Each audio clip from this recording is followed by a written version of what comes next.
नमस्कार, सोमेश गितोड़े क्लासेस में एक बार पुनः आप लोग को स्वागत है।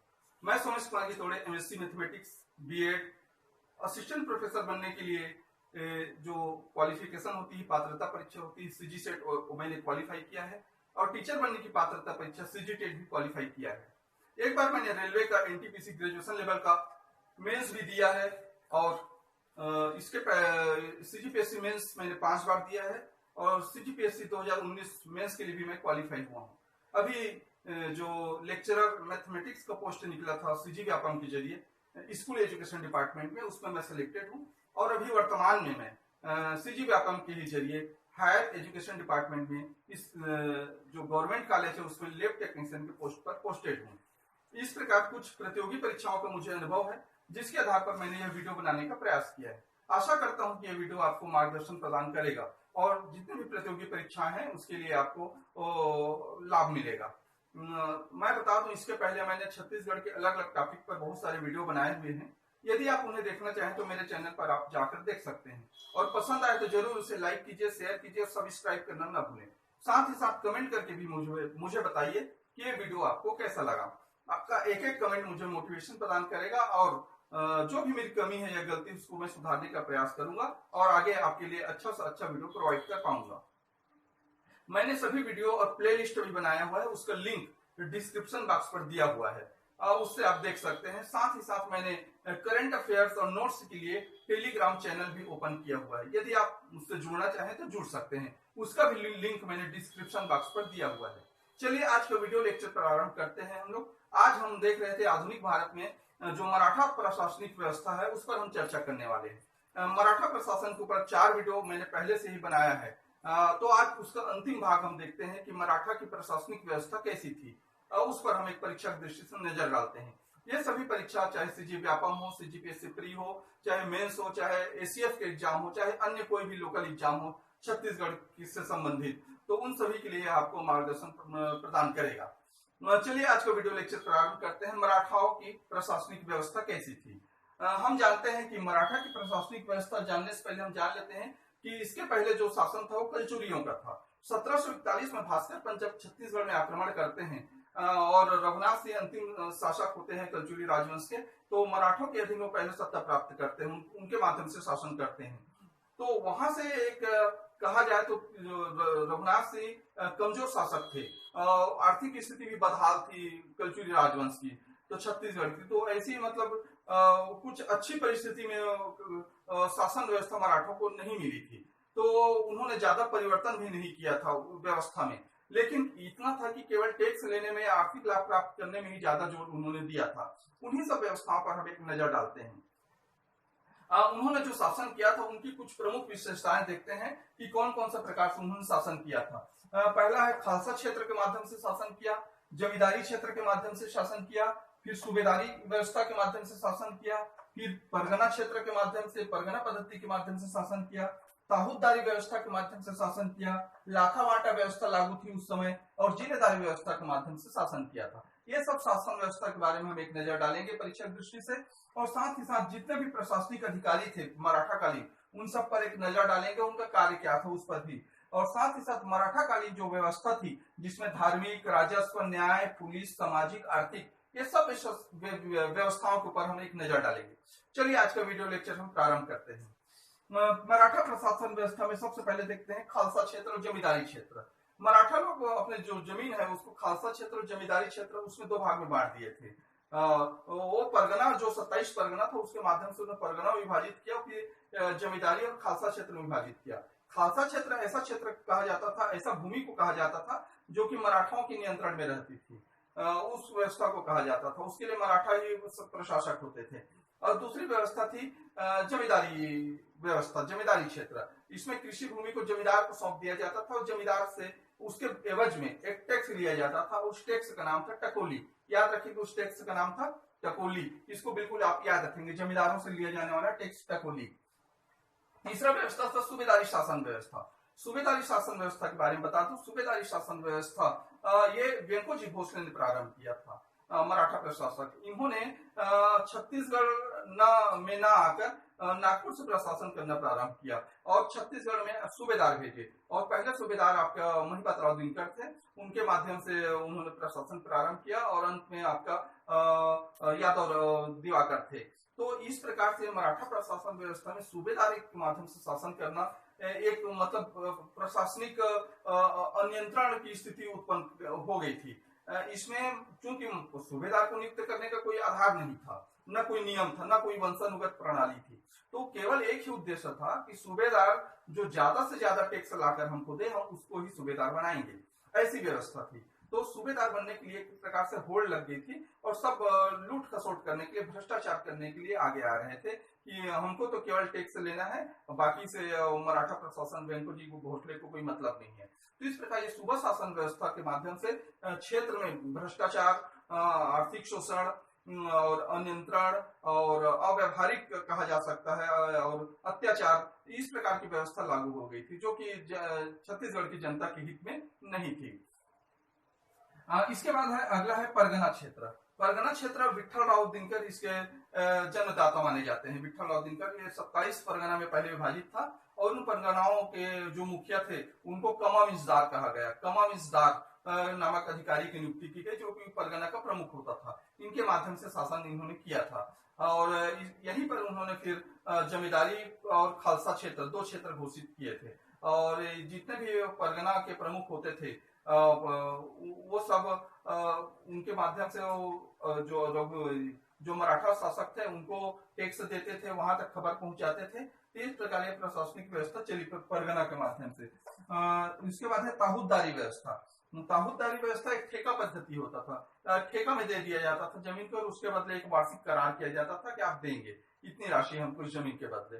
तो इस प्रकार की व्यवस्था ताहूददारी व्यवस्था कहलाती थी। और मराठा काल में 2 ताहूददारी, सिरपुर 1843 में और लवन 1848 में बना था, याद रखेंगे। जबकि अंग्रेज लोग लोरमी और तरेंगा 2 ताहूददारी और लास्ट में फिर 1854 के आसपास आपका संजारी, बालोद और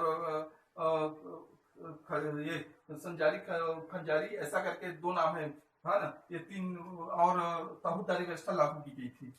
तो इस प्रकार से सूबेदारी शासन व्यवस्था को अलग से मैंने वीडियो बनाया हुआ है, उसको आप देख सकते हैं।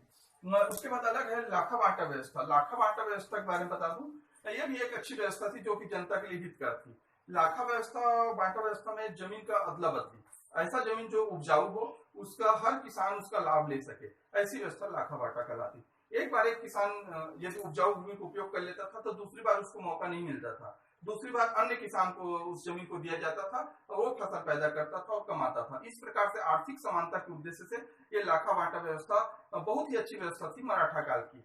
बाद में भले ही वो भ्रष्टाचार की भेंट चढ़ गई हो, लेकिन प्रारंभ में बहुत अच्छी व्यवस्था थी।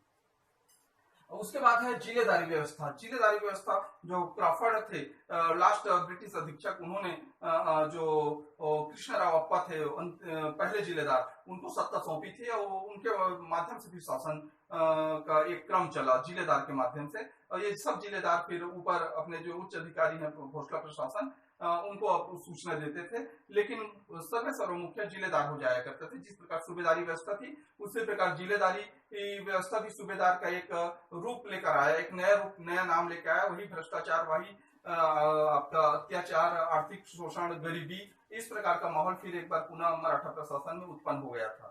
क्योंकि ये जो मराठा प्रशासन है वो कभी सत्ता विस्तार नहीं किए, अपना साम्राज्य विस्तार नहीं किए, केवल वो यहाँ रहकर केवल टैक्स वसूलना बस उनको पसंद था कि हम ज्यादा से ज्यादा टैक्स वसूलें और यहाँ से पैसा लूट खसोट करके यहाँ भाग जाए। ऐसी व्यवस्था थी मराठा प्रशासन की। साथ ही साथ इसमें देखते हैं कुछ व्यवस्था थी धार्मिक व्यवस्था। धार्मिक व्यवस्था जिसमें ब्राह्मणों को दान देना माना जाता था, पूजा पाठ, कर्मकांड, इन सब पर विश्वास किया जाता था और जादू टोना, भूत प्रेत, इन पर भी विश्वास करते थे इन लोग। उसके बाद न्याय व्यवस्था, न्याय की एकीकृत व्यवस्था नहीं थी। वैसे बिंबाजी राव भोसले ने रतनपुर में न्यायालय की स्थापना जरूर की थी, लेकिन वो केंद्रीकृत व्यवस्था नहीं थी। लेकिन न्याय व्यवस्था में अलग अलग माध्यम से, जैसे गौटिया गांव का करता था, परगना प्रमुख कमाविजदार अपने हिसाब से निर्णय लेता था, न्याय करता था और भोसला प्रशासन अपने हिसाब से करता था। इस प्रकार ये न्याय व्यवस्था बटी हुई थी, उसकी केंद्रीकृत व्यवस्था नहीं थी। पुलिस प्रशासन भी, चूंकि उस समय ऐसा कोई माहौल नहीं था कि पुलिस की व्यवस्था की जाए, है ना। तो वो पुलिस प्रशासन के जगह में उसका काम कोतवाल, गांव का माल चपरासी, चौहान, ये सब लोग गांव करते थे, देखभाल करते थे, चोरी डकैती ना हो, इसका उन लोग ध्यान रखते थे। सामाजिक व्यवस्था भी एक हिसाब से कहा जाए कि रूढ़िवादी परंपरा पर चली आ रही थी, और जो चलन में था वही सब इसके काल में भी था, जिसमें सती प्रथा था, बाद में उसका समापन भी किया गया। सती प्रथा, नर बलि प्रथा चल रही थी उस समय, उसको भी समाप्त किया गया। तो ऐसी बहुत सारी व्यवस्थाएं हैं, और जो कि लेकिन कट्टरता नहीं थी। ब्राह्मणों को पूज्य माना जाता था, और ब्राह्मण एक दान देने की उसकी परंपरा थी सामाजिक व्यवस्था में। साथ ही साथ आर्थिक रूप से देखा जाए तो आर्थिक इसमें आपका कृषि प्रमुख था, भूमिकर कृषि लिया जाता था, आयात निर्यात कर लिया जाता था, कृषि में आपको जमीन दिया जाता था, टकुली नामक टैक्स लिया जाता था, खालसा क्षेत्र, जमींदारी व्यवस्था, इस प्रकार से अलग अलग था। तो आयात निर्यात कर भी किया जाता था, व्यापार विनिमय के लिए कौड़ी का प्रयोग किया जाता था, और लेन देन के लिए रुपया के लिए आपका नागपुरी रुपया प्रचलन में था, रघु जी का रुपया, चांदी का सिक्का, जबलपुरी रुपया, ये सब प्रचलन में था उस समय। इसको भी हम देखेंगे। उसके बाद देखते हैं मुख्य रूप से जो आपका मराठा कालीन कर व्यवस्था है, इस पर एक नजर डालते हैं। इससे प्रश्न पूछा जाता है और लास्ट टाइम आया भी है कि मराठा कालीन कर व्यवस्था क्या क्या थी राजस्व व्यवस्था में। तो टकोली है, इसको याद रखेंगे, जमींदारों से लिया जाने वाला वार्षिक कर था, उसको टकोली कहा जाता था। दूसरा है सायर, आयात निर्यात, वस्तु के आयात निर्यात पर जो टैक्स लगता था उसको सायर कहा जाता था। और कलाली, जो आबकारी टैक्स है या मादक द्रव्य पर जो टैक्स लिया जाता था उसको कलाली कहा जाता था। पंडरी एक और था जो कि गैर कृषि कर पर लिया जाता था। गैर कृषि मतलब जैसे नाई है, धोबी है, या अन्य व्यवसाय करने वाले हैं, हाट बाजार जाने वाले हैं, उन सब से जो टैक्स लिया जाता था वो आपका पंडरी कहलाता था। उसके बाद एक और कर का रूप था सेवई, जो कि अर्थदंड और जुर्माना के रूप में लिया जाता था। उसका जो पैसा इकट्ठा होता था वो सब सेवई कहलाता था। जमींदारी कर एक टकोली से अलग, इसको याद रखेंगे। जो अनाज है जिसको बाहर से मंगाया जाता था, आयातित अनाज, उस पर जो टैक्स लगता था उसको जमींदारी कर कहा जाता था। तो इस प्रकार ये टैक्स व्यवस्था है। मुद्रा देख लेते हैं। मुद्रा नागपुरी रुपया, रघुजी का, चांदी का सिक्का, जबलपुरी रुपया, ये सब प्रचलन में थी। राजकीय भाषा में मराठा और हिंदी का प्रयोग किए थे। अंग्रेज लोग अंग्रेजी का किए, लेकिन मराठा लोग फिर आए तो फिर उन्होंने मराठी और हिंदी का प्रयोग किया था। व्यापार विनिमय में कौड़ी का प्रयोग किया था इन्होंने व्यापार के लिए, और आयात के लिए मुख्य रूप से नमक को ज्यादा आयात करते थे इन लोग। उसके बाद है प्रमुख प्रशासनिक अधिकारी, जिनके माध्यम से लोग शासन किए मराठा प्रशासन ने, उस पर एक नजर डालते हैं। सूबेदार सूबा का प्रमुख होता था, और इसको मृत्युदंड तक देने का अधिकार था। ब्राह्मण और महिलाओं को छोड़कर बाकी सबको मृत्युदंड देने का अधिकार था। तो सूबा शासन व्यवस्था में सूबेदार है, जो कि जिसके बारे में मैंने अलग से वीडियो बनाया है, उसको आप देख सकते हैं। कमामिजदार, जो कि परगना का प्रमुख होता था, ये मुखिया होता था, ये प्रशासनिक मुखिया, इसके माध्यम से शासन होता था। पटेल, एक नया पद इन लोग निर्धारित किया था, याद रखेंगे। पटेल को आप याद रखेंगे, नया पद था मराठा काल में। लगान निर्धारण व वसूली के लिए जिम्मेदार होते थे, ये अपना अनुशंसा देते थे। उसके बाद गौटिया है, गांव प्रमुख। गौटिया जो कि कलचुरी कालीन पद था, इस काल में भी वो विद्यमान था। कोतवाल है, जो कि गांव का चोरी रक्षा करने के लिए इसका नियुक्त किया जाता था, उनके बदले उनको कुछ कृषि भूमि दी जाती थी। माल चपरासी, जो कि कमाविजदार के अंडर में काम करता था, ये भी गांव की रक्षा के लिए था। चौहान, ये गौटिया के नीचे काम करता था। चौहान वो भी जो गांव की रक्षा के लिए कार्य करता था, गौटिया को इसकी सूचना देता था। फडणवीस परगना का लेखाधिकारी है, जो कि आय व्यय का हिसाब रखता था। इसको याद रखेंगे, फडणवीस आया है परीक्षा में। बरार पांडे, कृषि उत्पादन के आधार पर लगान निर्धारण करने के लिए इसकी नियुक्ति होती थी बरार पांडे की, कि जैसा जैसा कृषि का उत्पादन होता था उसके हिसाब से उनको लगान निर्धारित करने की वो अनुशंसा करता था। उसके बाद है पंडरी पांडे, ये मादक द्रव्य से आय का हिसाब, आय व्यय का हिसाब, जो कि आबकारी डिपार्टमेंट से प्राप्त होता था, उसका हिसाब रखता था पंडरी पांडे। पोतदार, ये खजांची होता था, जितना भी पैसा का आवक जावक होता था उसका हिसाब रखने वाला पोतदार है। और बड़कर है, ये परगना की सामान्य सूचना देता था अपने उच्च अधिकारियों को। बड़कर हर परगना में रहता था और हर परगने का सामान्य सूचना ये लोग देते थे। तो इस प्रकार मराठा प्रशासन व्यवस्था इस प्रकार से थी। मैं आशा करता हूँ कि वीडियो लेक्चर आपके लिए मार्गदर्शन प्रदान करेगा, और इसका एक स्क्रीनशॉट आप अवश्य ले लीजिएगा। नेक्स्ट वीडियो में हम नए टॉपिक के साथ फिर आपसे मिलेंगे। तब तक के लिए नमस्कार।